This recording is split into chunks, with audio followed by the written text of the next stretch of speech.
ಜಗದ ಸೃಷ್ಟಿಯಲ್ಲಿ ಎಲ್ಲೋ ಲೋಪ ಉಂಟು ಸುಖವ ಹಂಚುವಲ್ಲಿ ಏನೋ ದೋಷ ಉಂಟು ದಣಿಯೋನು ದಣಿಯೇ ಆಗಿಲ್ಲ ಆಳೋನು ಆಳುವಾಗಿಲ್ಲ ಪ್ರಜೆಗೆ ರಾಜಯೋಗ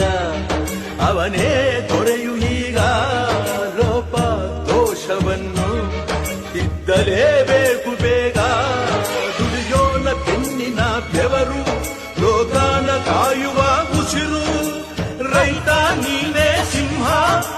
ರೈತ ನೀನೇ ಸಿಂಹ ರೈತ ನೀನೇ ಸಿಂಹ ಎಂದ ಬರಹ ಬದಲಿಸಿ ಬ್ರಹ್ಮ ರೈತ ರೈತ ರೈತ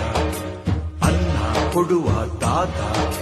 ಜೀತ ಜೀತ ಜೀತ ದೊರೆಗಳು ಬೆಳೆಸಿ ಕೂತ ಬೇಲಿಯ ಹೊರಗಡೆ